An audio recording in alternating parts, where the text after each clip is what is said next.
Verzia príde. Čaute všetci, fanúšikovia rybolovu. Máme tu technickú novinku Smart Vision Rotator Pro. Takže sa poďme pozrieť, čo obsahuje balenie. Otočný systém s spájacím konektorom, predĺžovacia tyč a s držiakom na sondu. Tu máme ešte veľmi dobrú pomôcku, vlastne pedál, ktorý ten je bezdrôtový, má tu iba konektor USB-C na nabíjačku, klasickú mobilnú nabíjačku. Aj v člne si to môžete nabíjať. Tlačidlo zapnutia, nabitý potenciometer, rýchlosť otáčania, fixácia bodu. A ďalej tu máme ešte zrejme GPS-ko, napájací kábel. Pozor, čierny je mínus. Tento rotátor cez tento konektor.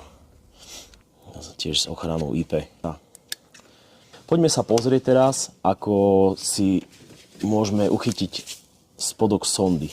Čo sa týka uchytenia sondy, my máme zvolený takýto systém. Ak ste mali predchádzajúci držiak od firmy Cat, tak dá sa táto čierna vec demontovať, odklepnúť dole a vlastne dá sa priemer tyče z držiaka Catu sedí s priemerom tohto otočného zariadenia Smart Vision rotátora. Čiže bude vám pasovať priemer keďácky držiak. Ak nie, tak môžete siahnuť po klasickom držiaku, ktorý sa nachádza v balení sondy LS 34, 32. Čiže takýto klasický hrubý držiak je už na tom rotátore a tu si tu klasicky uchytíte sondu. Čiže je to obyčajný držiak ako na predný motor. Plus, mínus. Pekne funguje. Zoberieme si, napojíme konektor.